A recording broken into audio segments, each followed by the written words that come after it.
Opetaia was obviously the big favorite going into this bout, but I didn't quite expect that he would set about Jordan Thompson the way he did and take him out so quickly. I mean, this was one of the most one-sided world title fights you will ever see.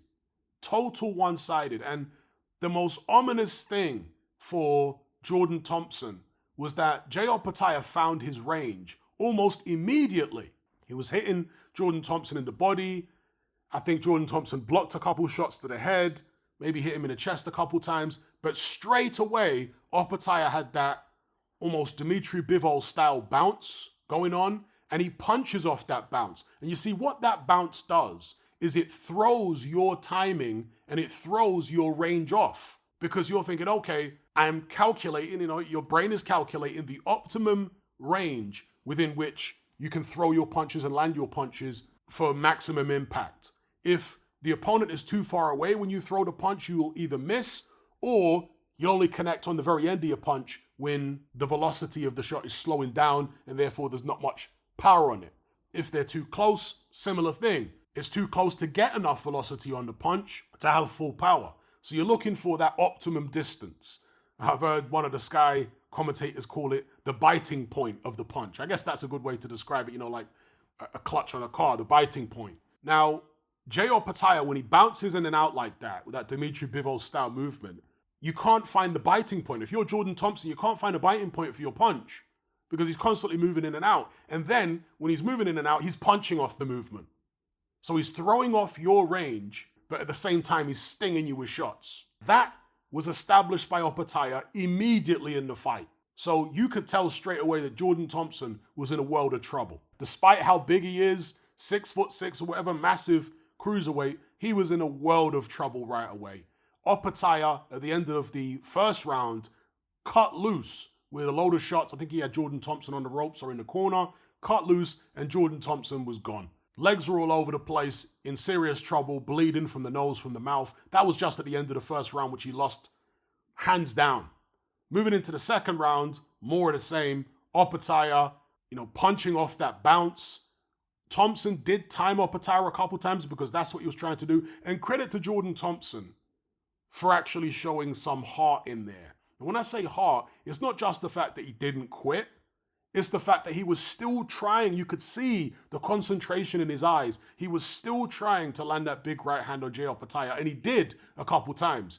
But Opetaia apparently has a very good chin. I mean, we saw in the Maris Breedis fight where his jaw got broken by Maris Breedis early on, and he still fought for the whole 12 rounds and won. So he knew that he had a good chin from then. But here against Jordan Thompson, he got caught clean with a couple big right hands, and absolutely nothing happened. Okay, and that's a theme, actually, of several fights this past weekend. So, once that happened, Jordan Thompson continued to try to land his shots, but he was shipping so much punishment that, of course, end of the second round, he was badly hurt again. The third round, he was down and barely survived that. In the fourth round, down again, and that's when the referee decided to wave it off. So it was a devastating performance by Opetaia, who now moves to 23-0, 18 KOs, looking for all the smoke.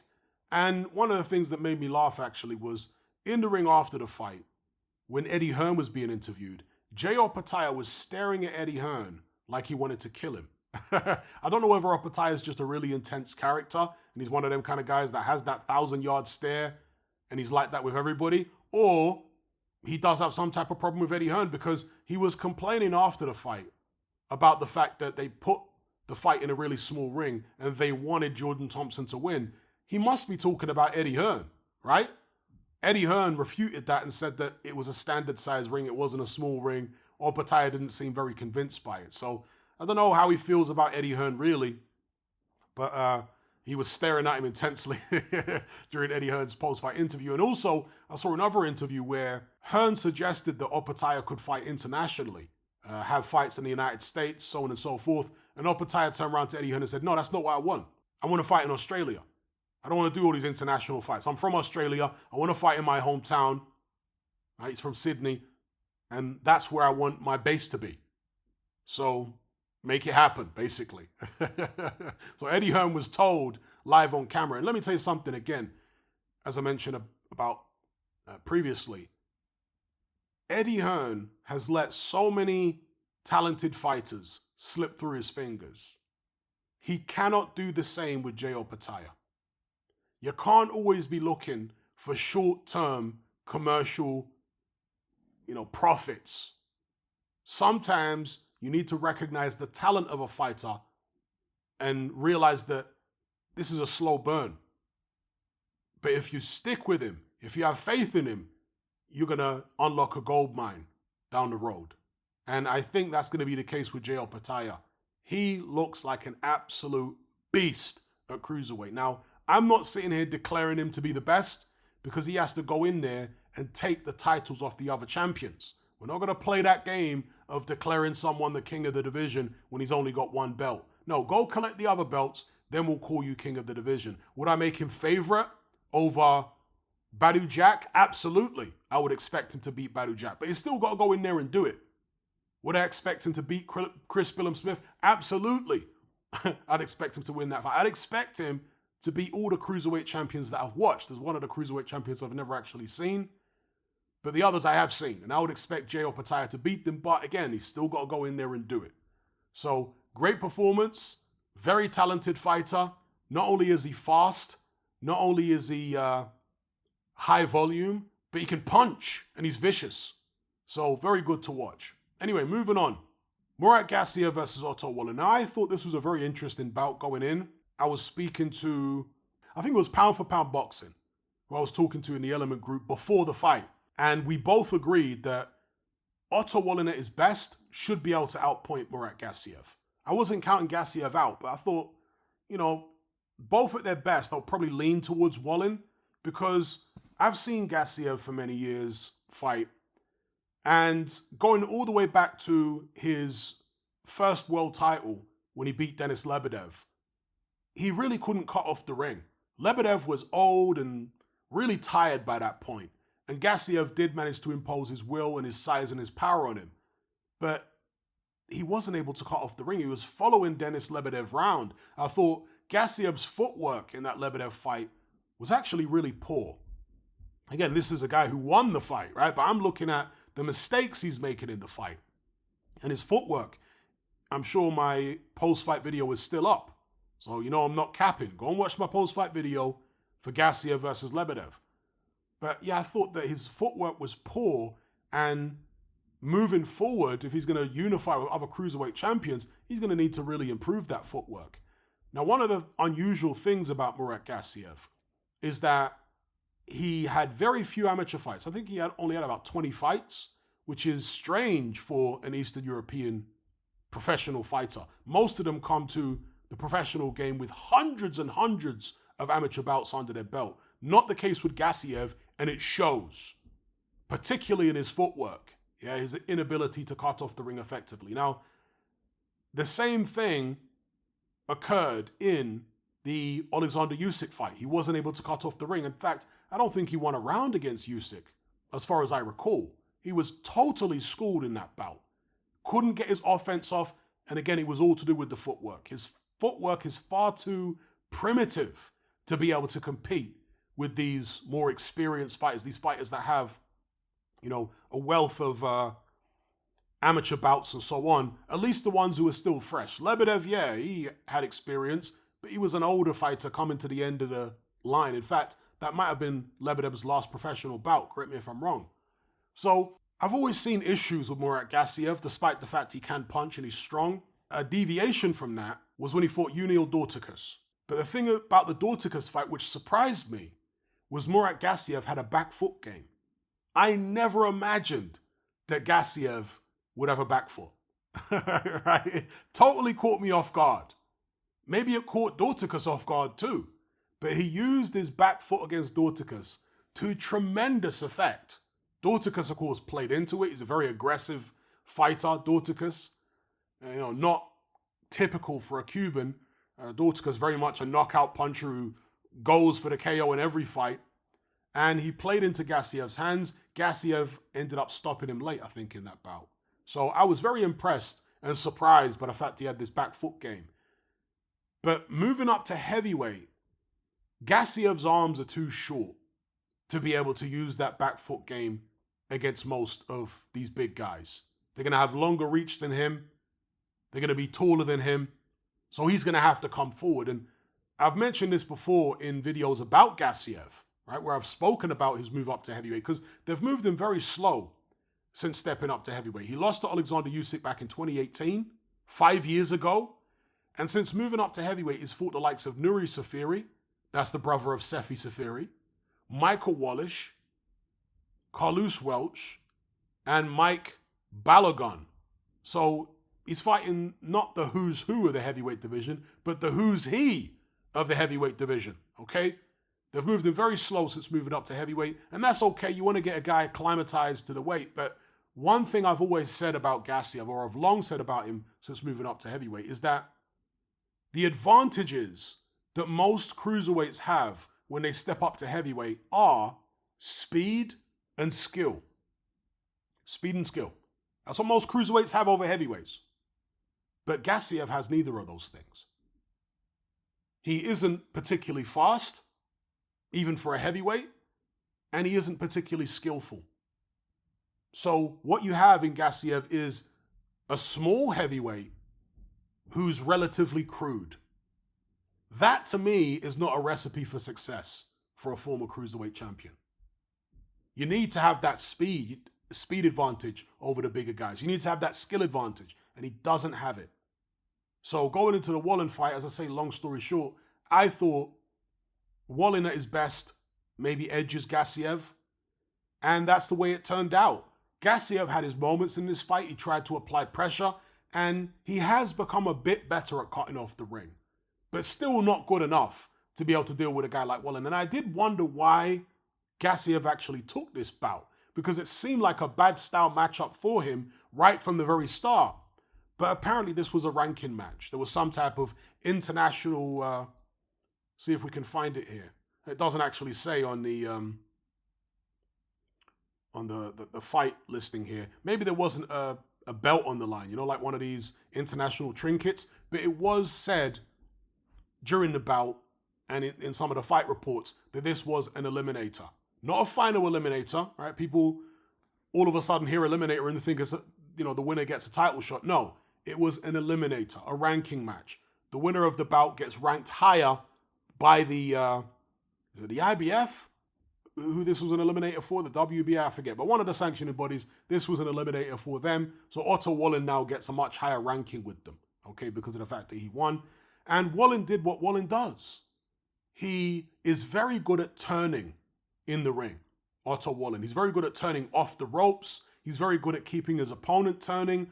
And for a fighter with primitive footwork like Murat Gassiev, that's a problem. Because he wants to pin you on the ropes. He wants to pin you in the corners. But Otto Wallin was able to just keep turning, and having Gassiev have to constantly adjust his footwork, constantly adjust his balance. And if you're having to constantly adjust your footwork and your balance, then you can't set yourself to throw big power. You see, that's the problem for Murat Gassiev in this fight. And but again, to finish off the point I nearly made, they had to take the fight because they want Gassiev to receive a higher ranking, right?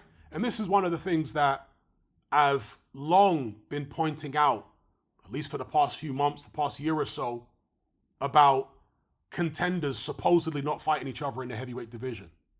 If you incentivize contenders to fight each other by giving the winner of the bout a higher ranking or giving the winner of a bout a title shot, then guess what? Contenders are going to fight each other. It's not rocket science. The mandatory system, and these elimination bouts are part of the mandatory system, okay? The mandatory system generally works quite well in getting contenders to fight each other.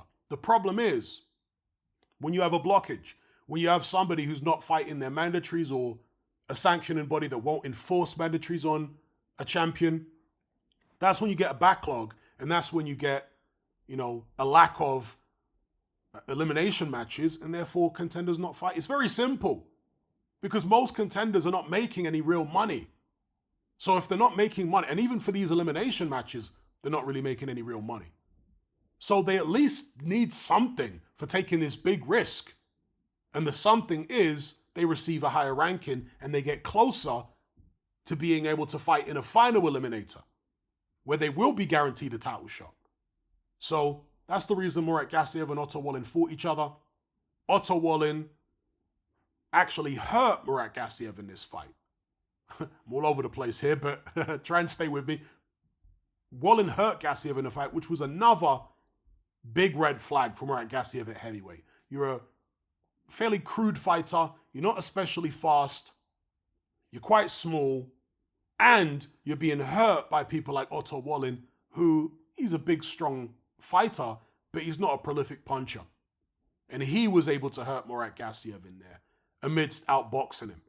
So it was what it was. The fight went the full 12 rounds. I thought Otto Wallin definitely deserved the win. It ended up being a split decision, which must have put Otto Wallin's heart in his mouth, thinking that they might job him on the scorecards, but no, they didn't. One of the judges, maybe you could argue, tried to, well, definitely tried to. 117, 111 in favor of Murat Gassiev. That's scandalous. So one of the judges tried to job him. The other judges had it 115, 113 for Wallin, which I reckon is reasonable. You could have had it a little bit wider, but 115, 113 is okay. Gassiev did apply pressure. He did land some body shots, the occasional headshot here and there, but it was mostly Otto Wallin outboxing him. So there you go. Wallin moves up in the heavyweight rankings. Murat Gassiev was disappointing. And somebody suggested this in the Element group. I can't remember if it was pound for pound. I can't remember if it was linkage. I can't remember who it was, but somebody suggested that Murat Gassiev dropped down to bridgerweight. I think that's a really good shout because he might struggle to get down to cruiserweight again safely at this stage. And if that is the case, forget about cruiserweight. Go to bridgerweight. Bridgerweight is almost like, how can I explain? It's almost like a training ground for heavyweights. Yeah? It's like when you're learning to swim, putting you in the shallow end of the pool and teaching you to swim there first before they throw you into the deep end. And as it stands right now, bridgerweight is kind of the shallow end of the pool because there isn't that many fighters at bridgerweight.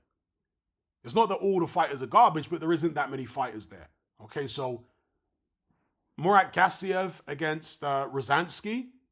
If he can get that bout, have a couple bouts at bridgerweight, then maybe challenge Rosansky for the WBC bridgerweight title. I'd like to see it. I think that'd be a great fight. And that's a fight, stylistically, which should suit Gassiev.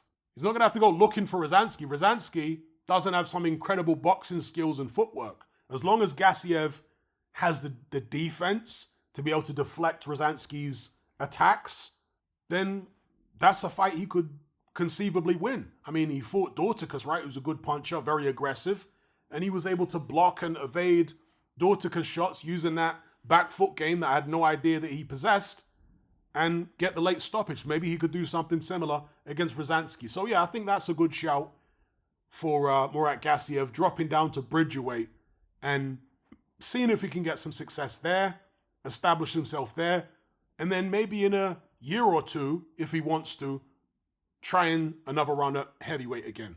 So that's my take on that one. And finally, moving on to the Canelo Alvarez, Jermell Charlo fighting card. There are loads of fights on this card that I didn't actually see. I saw the tail end of the Ugas Barrios fight, and Ugas got the brakes beat off him. That was horrible. And I couldn't help but think that the beating Ugas took from Errol Spence has put a lot of miles on the clock. I'm not trying to take anything away from Barrios. I'm not saying that if Ugas hadn't taken that beating from Spence, he would have beaten Barrios. But that type of punishment inevitably puts miles on the clock. Ugas is no spring chicken. Been around a long time. Hundreds of amateur bouts. Loads of sparring. And then you get totally demolished by Errol Spence. Eyes all swole up. Taking all sorts of punishment. That is hard to come back from. Your body remembers that type of physical trauma. And I don't know, to me, I think it has affected Ugas to some extent. I think it has taken something out of him. Again, I'm not saying a completely fresh Ugas of a couple years ago would have beaten Barrios, but I think he would have done at least a little bit better. Okay, so I saw this tail end of that bout, but the one you guys all want to hear me talk about, of course, is Canelo Alvarez versus Jermell Charlo. Now, going into this fight, I expected Charlo to at least be competitive with Canelo. Not necessarily win, but be competitive. I thought that Charlo's foot speed and his hand speed with his sharp shooting, the way he moves around and throws these sharp punches, catches his opponent coming in, I thought that would at least make him competitive. But as it turned out, he just did not have the punching power to get Canelo Alvarez's respect. And without that, Alvarez being the more skilled fighter, because Alvarez is more skilled than Jermell Charlo. I'm not saying he's 25 levels above Charlo in terms of skill, but he is the more skilled fighter overall. But I just thought that Charlo's athleticism, that foot speed, might be able to offset some of Canelo's skills and, again, make the fight competitive. But yeah, Canelo did not respect anything that Jermell Charlo hit him with. Charlo hit Canelo. He caught Canelo clean on the chin a few times with left hooks, and Canelo barely even blinked. Those are the kind of shots that Charlo would land at 154 that would either buzz, stun, or actually drop opponents. But at 168 against Canelo, it did absolutely nothing. And Canelo just continued to march forward and land his own shots on Jermell Charlo. There was a knockdown in the bout about midway through. Charlo got caught with a couple good shots from Canelo and decided to take a knee very sensibly, got back on his feet, and then got back on his bike. And that was the story of the fight. It was Jermell Charlo on his bike. I think in the early rounds, he was actually trying to win. But once he discovered that he could not hurt Canelo, and Canelo's very skilled coming forward with the head movement, the jab, the punch variety, the body shots, he realized he was basically on a hide into nothing. He was in over his head. He couldn't stop this force coming at him. And so he thought, let me just escape without being knocked out. That's where his mindset was. Now, a lot of people are extremely critical of the fact that Jermell Charlo went into survival mode. Okay, you've heard people like Paulie Malignaggi, Terence Crawford, who's obviously a rival of Jermell Charlo, being very, very critical of his performance. I think even Canelo Alvarez said that Charlo didn't really come to bring it like he thought he might. These are professional fighters who have shown their bravery in the ring. So I've got no problem with them criticizing Charlo. They've been in tough situations themselves.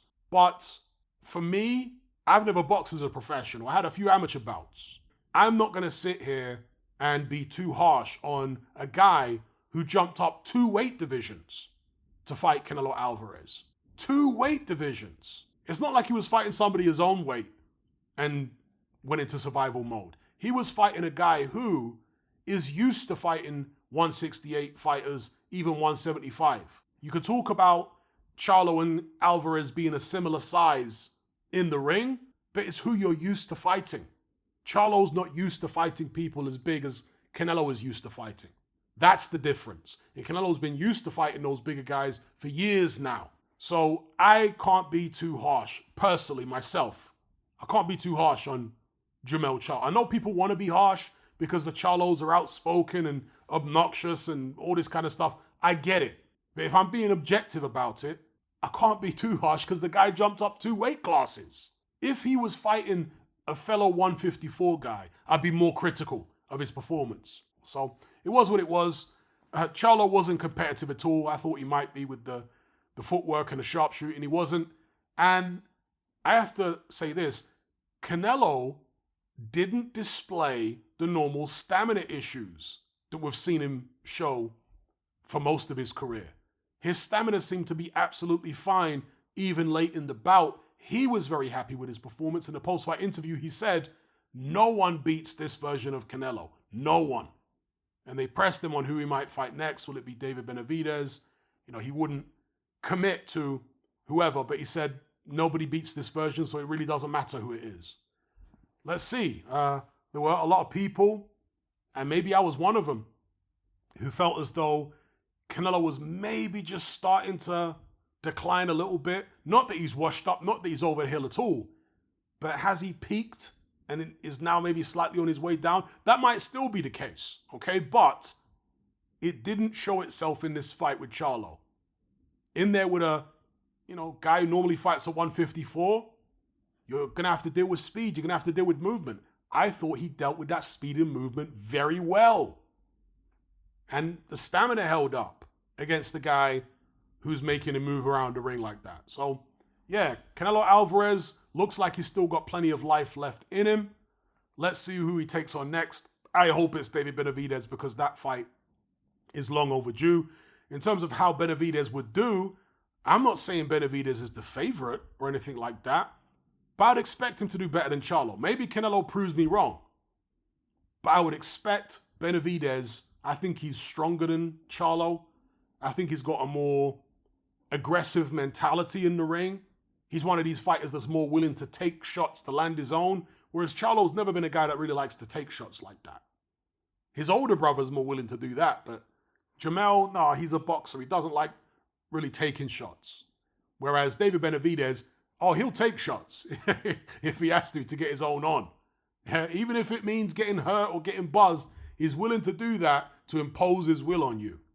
So I would expect David Benavidez to be more competitive against Canelo Alvarez at the very least than Jermell Charlo was. And before I go, I want to give a shout out to all the new subscribers to my Patreon page. I cover loads of different topics in my weekly podcast, as you can see on screen right now, from current events to deep dives down the rabbit hole and everything in between. I'm really enjoying the feedback and the discussions we've been having on there lately. So if you'd like to join the conversation, just click the link in the description box below.